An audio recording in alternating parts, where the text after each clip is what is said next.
Halo Jabra Tim. Ada sesuatu yang lagi rame nih. Lu harus kasih dia kesempatan lagi. Di atas kertas lo semuanya harusnya menang. Ada bahasan yang paling ditunggu-tunggu. Aduh, gue fans layar kacanya lihat MU main tuh sedih. Wolverhampton,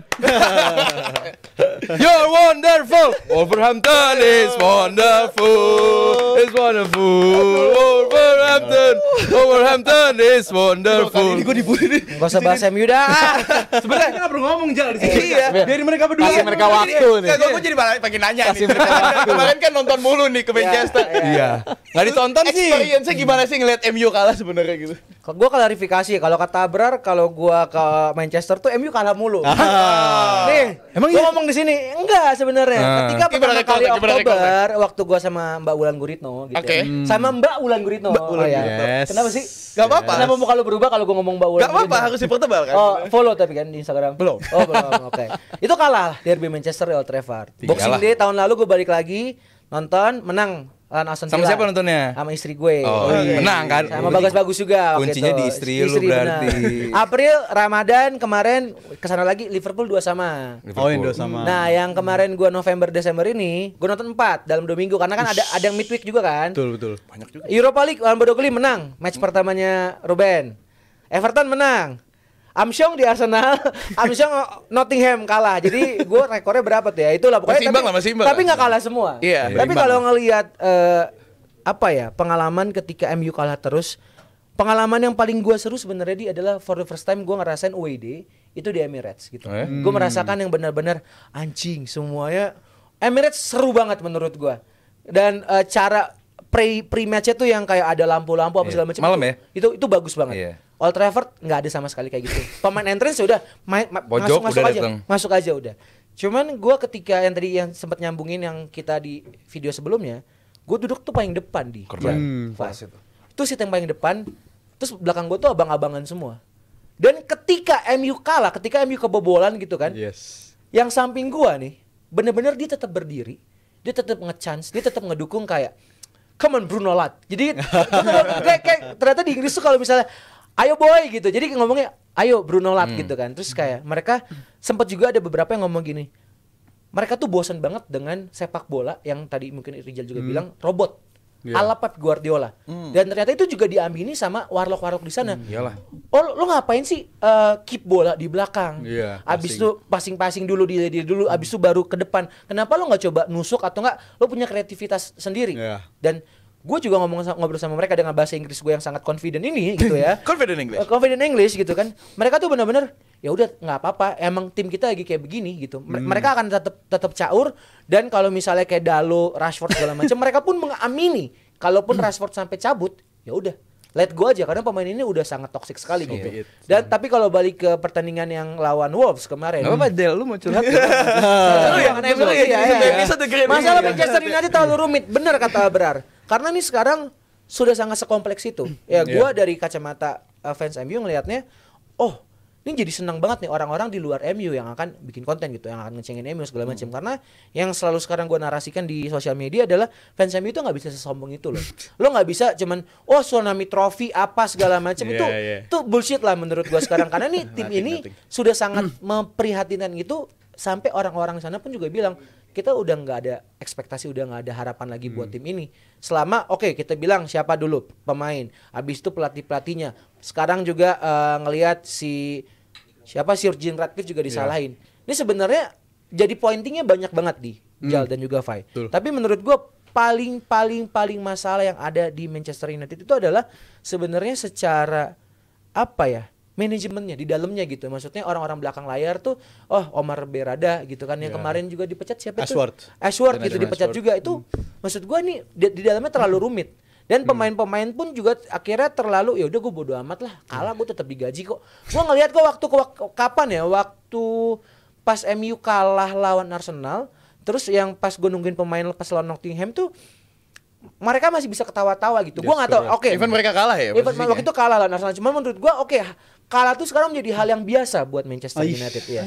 Hal yang sangat biasa. Jadi kalau ketika media bilang nggak MU nggak makan, lu apa nggak bosen? Tapi kalau emang nggak bosen ya silakan dilanjutkan gitu. Malah kalau misalnya sampai nih Abis ini lawan Newcastle. Abis itu lawan Liverpool tanggal 5. Terus yang di week kedua Januari ketemu Arsenal di FA Cup. Menurut gua kalau semua itu kalah, gua malah nggak masalah. Sampai ada yang DM gua gini di, Bang, lo kan punya channel, lo punya followers, bisa nggak sih Bang, lo bikin semacam petisi buat MU? Untuk MU itu bisa lebih baik lagi. Gue bilang, gimana? Oh bisa dong, pasti. Bukan masalah petisi. Tapi bukan itunya di. Tapi menurut gue di luar sana ternyata banyak banget fans MU itu yang belum bisa di-embrace aja gitu. Emang klubnya katro gitu. Kalau yang sekarang kan mungkin kalau lo zaman dulu, oh Arsenal jagain piala orang, jadi lo embrace aja kan. Liverpool 30 tahun nunggu, ya di-embrace aja. Nah sekarang fans-fans MU ini lagi di proses ini nih. Fase-fase. Mereka nggak bisa embrace, akhirnya mereka anjing gue capek banget lah nonton MU. Tapi masih penasaran. Gue ngerti. Sedikit untuk gambar besar ya. Gue ada cerita juga di musim Liverpool juara waktu itu 18-19 zaman Covid. Enggak, bukan yang Covid, Jal. Yang apa? Covid. Premier League Covid ya? Iya. Separohnya Covid. Nah, ada yang setelah itu nggak Covidnya kan? Iya. Nah itu tuh ada fase supporter tuh boleh ke Titanic Hotel untuk tanda tangan. Iya. Sekarang udah nggak boleh. Walaupun pakai masker. Tutup. Liverpool sempat kalah. Fase jelek. Itu fans Liverpool bilang ngelarang untuk minta tanda tangan. Jadi lagi jelek, walaupun lagi bagus nih, jelek sedikit, jangan sekedar kita ngefans minta tanda tangan, minta foto.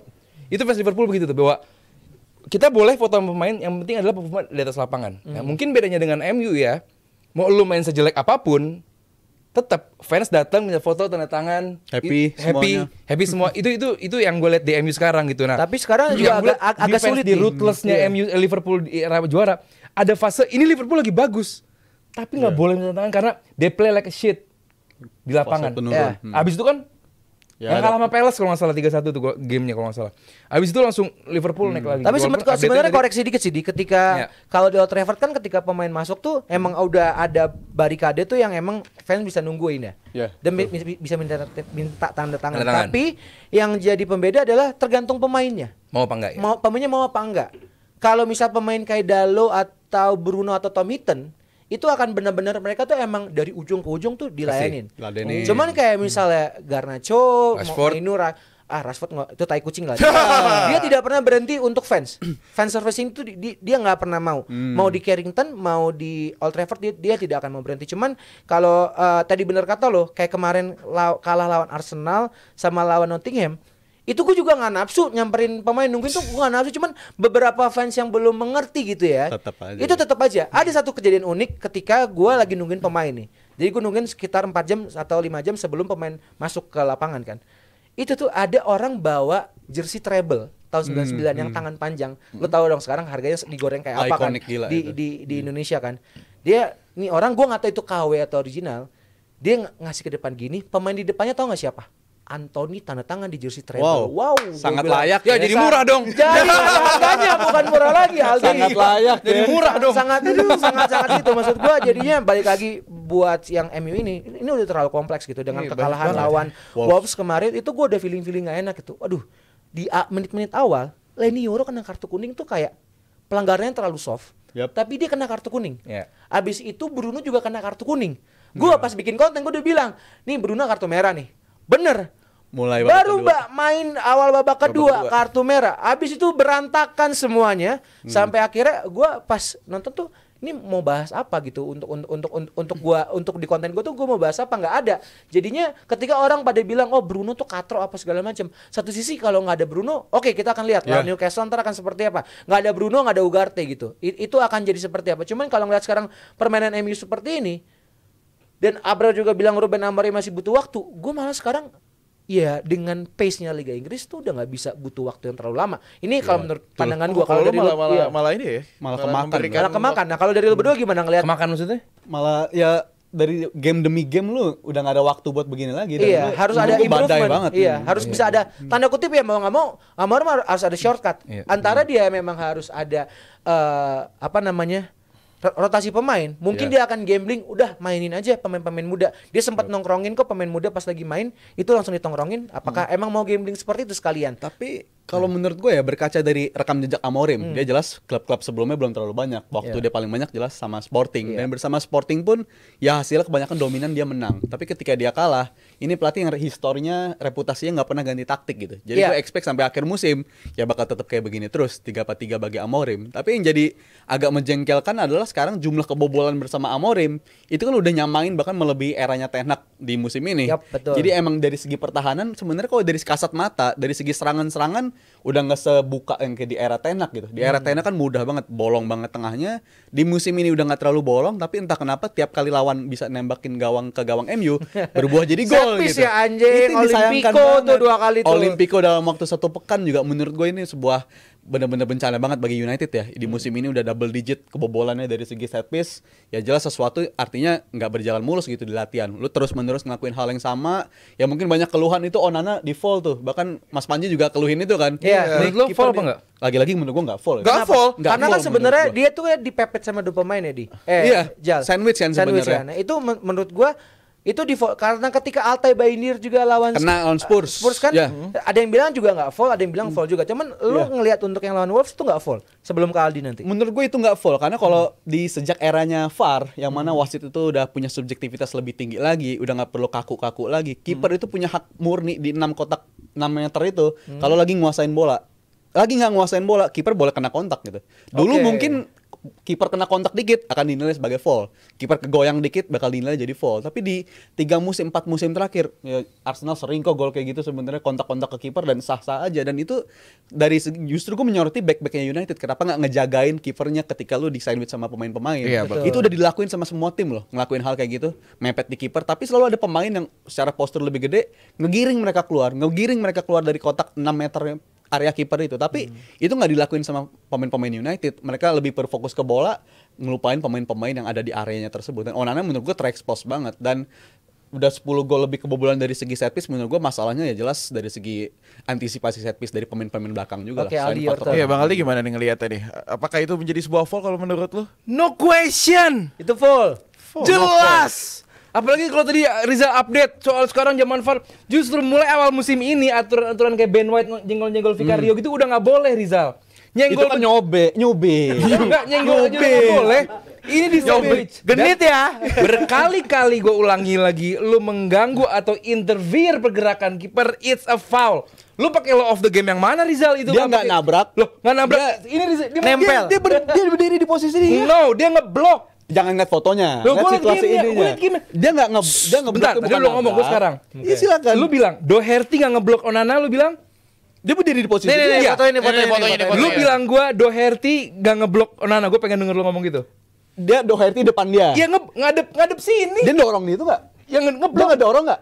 Kiper kan pasti maju untuk Ngedorong, ngenabrak atau itu pelanggaran? Kalau ngedorong, atau nabrak, Fai. Kayaknya yang ini kan bentar, tim bentar, kita bentar, MU ya. Iya. Dia ngerame mereka ayo lanjut. Bentar, ya. ini karena penting. Iya, Ini harus benar, dijelaskan. benar. Ini harus Ini dijelasin disebut dikit. interfere pergerakan kiper. Oke.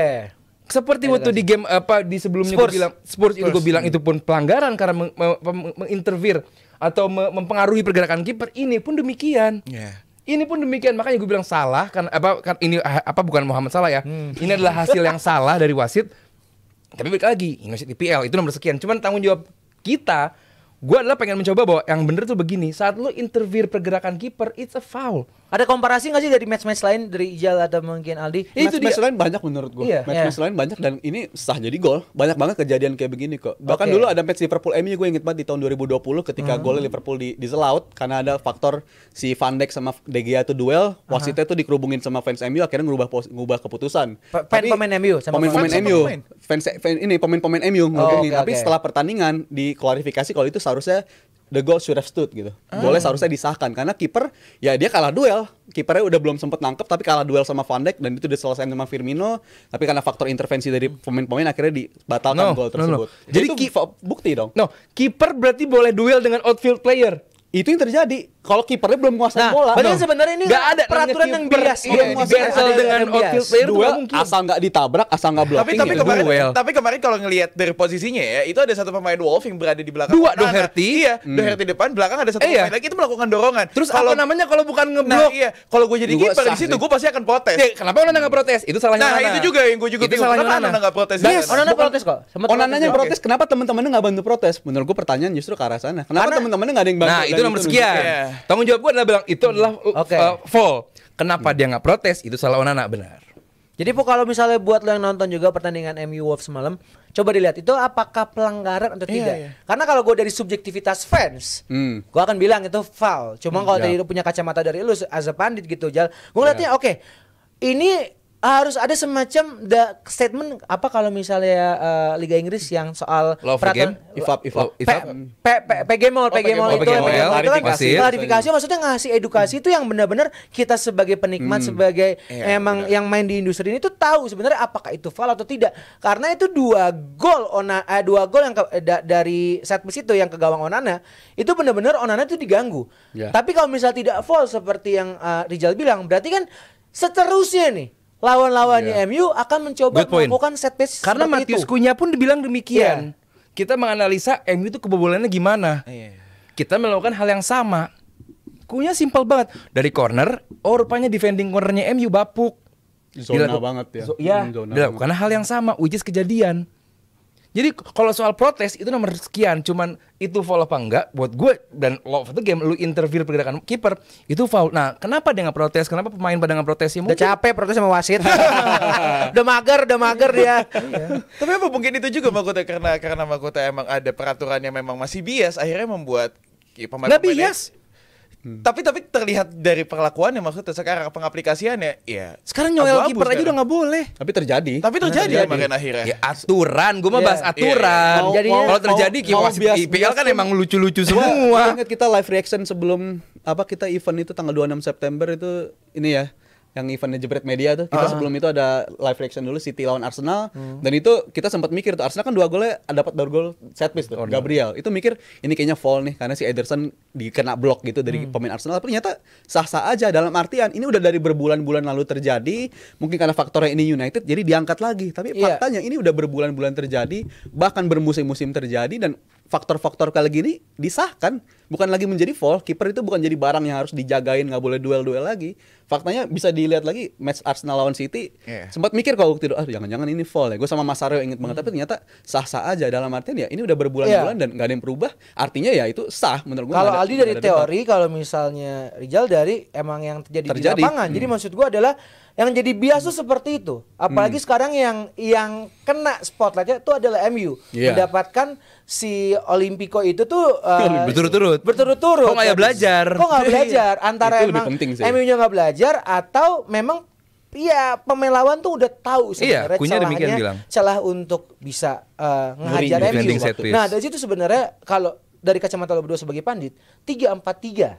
Orang kan bilang nih banyak yang komen juga di konten gua. Iya. Wah, Amorim kepala batu apa segala macam. Gue bilang, "Hei, sabar kawan ya. Ini belum juga setengah musim Amorim udah bilang kepala batu. Dia kan datang ke United dengan punya filosofi. Iya. Begitu juga dengan Ten Hag, begitu juga dengan pelatih-pelatih lain gitu. Cuman 3-4-3 gitu sekarang implementasikan di Premier League, diimplementasikan dengan pemain MU yang katrok kayak sekarang. Lo punya pendapat sendiri nggak? Ya, menurut gue 3-4-3 jelas harus dilakuin ya. Ini emang udah hak jadi pelatih. Kalau dia emang punya identitas dan dia ngerasa itu kemampuan terbaik dia adalah pakai formasi itu, ya lakuin aja. Toh ini jadi ajang audisi juga kok buat para pemain. Tapi Iya, siapa masalahnya yang dibuang? yang cocok atau nggak cocok. Tapi masalahnya ini udah makin sering dan kayaknya si Amorim ini memperlakukan game layaknya pramusim gitu, Iya. pre-season. Dan ini menurut gue faktor kesalahan dari Ineos juga karena seharusnya ini pelatih si Ten Hag tuh pecatnya dari akhir musim kemarin lah Iya. dan dia akhirnya mengambil resiko perpanjang tim Ten Menjuara. Hag, juara FA Cup Iya. gitu. Habis itu Nah, lanjutin. yang punya kalau narasi better begitu, season than fans MU Arsenal. kayak begitu, gua nggak ini Better sih. season than Dibandinginnya tetap sama Arsenal. Iya. Dibandinginnya ya. Dan Tenak ngomongnya gue udah punya gelar 2 juara. Aduh. Sakit. Ya lanjut lagi ya. Tapi nambahin tipis lagi. At least kan beberapa pemain sekarang Rashford mungkin gue udah bisa nerima lah. Kayaknya dia udah gak bakal lanjut lagi sama. tadinya nggak United. nerima tuh? Tadinya gue masih berharap sama dia. Dan Tapi sekarang susah. Sekarang Garnacho udah mulai kena juga ya. Iya, Dia udah nggak Garnacho. dapat dia udah nggak dapat Iya, posisi sangat reguler starting lagi. Tapi at least kalau lu udah nggak dipercaya sebagai reguler, lu datang sebagai pemain pengganti, kasih impact dong. Nunjukin kalau lu layak. Dan itu menurut gue nggak dilakuin sama sekali sama Garnacho. Khususnya di match lawan Wolves tadi malam itu gue rasa puncak dari Tapi Garnacho. improvement musim di ini sih. latihan tuh ada. Karena kan kalau alasan untuk Rashford gitu gue nyambung jalan. Kan Amorim juga bilang, gue tuh ngelihat improvement tiap pemain dari latihan. Yes. Rashford itu tidak ada sama sekali improvement. Dan dia emang setoksik itu. To be fair dia setoksik itu gitu. Orang-orang di Manchester juga bilang ya udah Tara Marcus tuh juga udah berapa ya bergemuruh sebelum akhirnya ada si posternya si Tara Marcus itu. Tapi balik lagi soal pemain gitu. Amorim itu ngelihat dari sesi latihan, makanya Garnacho ada di bangku cadangan. Tetep Rashford ada. tidak ada. Nah, nggak nyambung 3-4-3 gitu dia.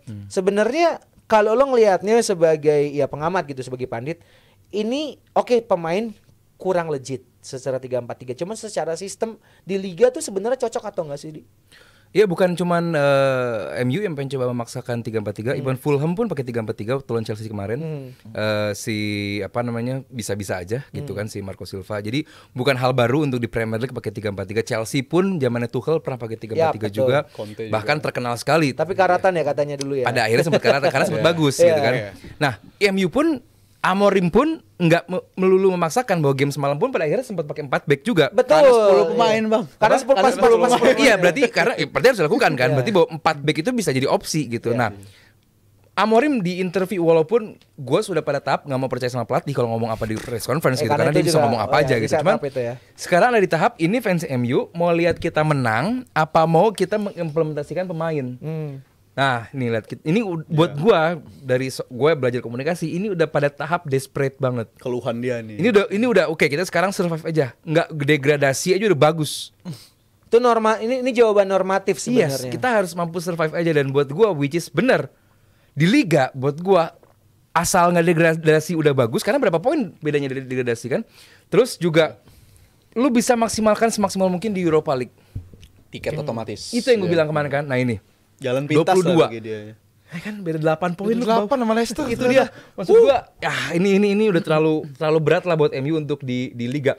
Bisa aja di next game MU tiba-tiba bagus bisa aja gitu karena ini Premier League anything can happen gitu. Cuman untuk mengharapkan demikian ya tentu sulit. 3-4-3 di MU bisa apa enggak? Ya sekarang lu punya 3-4-3 itu pusatnya adalah di holding midfielder CM. Di 2 lu, di 3-4-3. Kemarin yang main Ugarte dan Maino enggak layak berseragam MU. Mainu nggak bisa mainnya. Maksud Mainu lagi turun. Ugarte Iya. menurut gua dia kalau secara individual Ini game semalam doang. Oh buat semalam Yes, doang. Oke. game semalam doang. Ini 2 pemain yang sangat amat gak gue yakin sebenarnya nggak kepake sama Amorim. Cuma adanya ini Harusnya bisa dipakai Maino Ugarte overweight buat Iya. gua. Lu ngeliat nggak Maino rada Ya agak lebih besar dibanding musim gempal. lalu sih. Ugarte beda banget sama zaman di PSG sebagai ball breaker. Terus winger lu, yes Mazraoui sama Dalo sebenarnya ini oke, cuman Dalo di kiri buat gua kurang maksimal, taruh dia di kanan. Karena dia ke kanan kan, crossing dia harus putar badan dulu baru crossing. Iya. Garnacho gue bingung, dia adalah pemain yang winger, sayap. Lu dalam nomor 10 di belakang striker dia lebih sempit.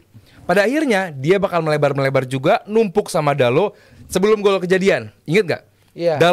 Garnacho melebar, Diambil Dalo bolanya. lagi support, support. gak dipassing. Itu gue bingung. Cek aja dia. Digocek dan gocekan jelek sekali, kerebut akhirnya jadi gol. Itu nomor sekian lah. Padahal kalau kita ada gambar besarnya, itu pemain MU lagi numpuk ke depan. Iya, udah Nunggu ada Dalo kotak crossing, penalti. anything can happen abis crossing. Abis itu dapat kerebut ya, gak ada siapa-siapa di belakang. Ya kan? Betul. Gak ada siapa-siapa di belakang karena emang MU lagi ngincer Tinggal satu gol. back tuh. Ketinggalan gitu lah. Ini buat gua salah Amorim tetap. Namanya tim bagus bagusnya pelatih, tim jelek salahnya pelatih juga. Cuman apalagi pemainnya adanya ini. Fai. Pemain yang buat gua belum siap untuk pakai 3-4-3. Butuh waktu seperti yang Abrar bilang. Yes. Bahwa nggak bisa lama menurut Tapi nggak gua. bisa lama. Mereka pemain profesional di. Yes, Maksud pemain gua, profesional.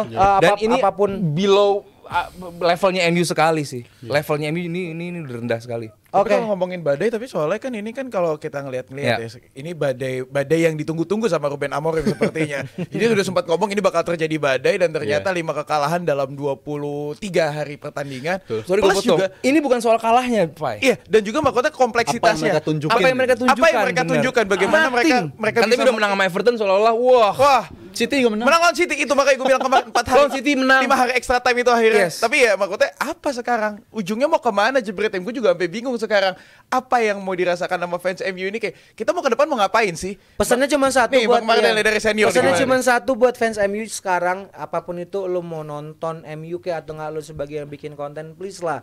Lo juga harus bisa nih, apalagi buat penggiat konten ya. Lo tuh punya tanggung jawab untuk bisa tim yang lo bela ini itu nggak jadi semakin jadi badut. Di liga udah jadi badut, di konten nggak usah jadi badut. Jadi buat ada loh banyak dan gua menyayangkan sih. Cuman ya itu kreativitas masing-masing cuman. Iya, cuman ada loh yang bilang ke gua, ada salah satu konten creator bilangnya, "Wah, Bang, gua nggak ngerti MU, tapi gua beli jersey vintage-nya." Asik. Terus sekarang dia, "Wah, ngonten MU, kalau MU menang, wah keluar-keluar." Sangat MU. Terus gua bilang, "Pas MU kalah lo kemana?" Terus pas gua ngomongin MU dia Iya juga nggak sih. ngerti. Oke, kalau emang dia mau cari cuan di MU silakan, kita punya cara masing-masing. Kayak misalnya ya Aldi gitu. Kalau ngebahas soal MU kan juga lu cukup detail kan kalau di Twitter. Maksud gua, MU ini sekarang nih ranahnya emang sangat seseksi itu gitu. Karena kalau misalnya nggak ada MU, tanda kutip yang di tongkrongan yang bisa bikin ketawa tuh nggak ada gitu. Dan MU tuh sekarang Badut dong. Betul, posisinya udah jelas. Kendaraan posisinya kayak gitu sekarang. Kan ini bukan levelnya MU gitu loh. MU Iya, itu compete untuk title tiap season yang kita tahu itu gitu. kan 10 tahun 11 tahun yang Mungkin lalu lebih. ya. Iya, udah lebih juga Sekarang udah lewat. ini udah nggak bisa di level Iya, itu di menurut gua. iya, Jadi jauh. kalau orang tuh sekarang kalau sebagai fans MU ya lu turunkan ekspektasi. Bentar lu. Del, tadi di awal lu bilang ada salah dari Jim Ratcliffe juga. Apa? Tadi Faktornya, apa? Iya. Apa? Gue belum nyampe. Itu yang ada dikasih tahu sama orang-orang sana Mereka? gitu. Yang demo itu mereka mempertanyakan 66 pound sterling. Oh, tiket. Oh, iya. itu Tiket. tuh jadi pertanyaan. Oh, di situ, ya. Itu jadi yang kayak Bukan trigger. performa kan maksudnya? Bukan performa, Oh, itu ya, triggernya oke. apa? Terus ya termasuk yang Dan Answorth tiba-tiba Cabut. Apa namanya, pisah? Nah, pisah tuh kayak oh ini berarti lu waktu gardening leave-nya dia sebelum di klub sebelumnya terus juga masuk Ya, ke itu MU berantakan itu sih. ada berantakan, ada apa nih? Tapi menurut gua kalau memposisikan MU sebagai perusahaan startup dan Sir Jim Ratcliffe adalah ownernya, ya ini salah satu konsekuensi tindakan yang harus diambil. Oh, ternyata nggak cocok ya lepas gitu sih. Oke, buat fans MU seperti itu karena Nanti ketemu Arsenal ya MU ya? Oh, Liverpool, Newcastle, Liverpool, Arsenal. Ya, inilah badainya makanya gue Menangan oleh Liverpool ya. Di Anfield lagi itu gitu. Rizal jangan sampai kalau kata Rizal tapi ya itulah Gue pakai baju MU kali ya kalau Liverpool. tapi boleh lucu juga tuh Lucu ya. lucu juga tuh kalau hari Jumat nanti kita janjian. Ntar gue pinjam gede Mardel deh. Ya jebretin bolehlah berkeluh kesah fans Manchester United ya, kalau mau komentar ini kita abis season ini mau gimana sih karena ya kalau nggak kita usah ngeliat memang degradasi. Kalau sampai degradasi lucu sih. Nemenin City dong. Enggak. Ayo, Kalau ayo, nemenin bener. City. Kalau sampai degradasi kayaknya sih enggak, tapi ya kita bisa survive aja lah kalau kata Ruben Amorim. Iya, Tapi iya, kalian bisa tulis kolom komentar. Daripada bahas MU mulu kita langsung masuk aja ke pembahasan selanjutnya jebretin. Halo Jebret Tim. Ada sesuatu yang lagi rame nih. Lu harus kasih dia kesempatan lagi. Di atas kertas lo semuanya harusnya menang. Ada bahasan yang paling ditunggu-tunggu.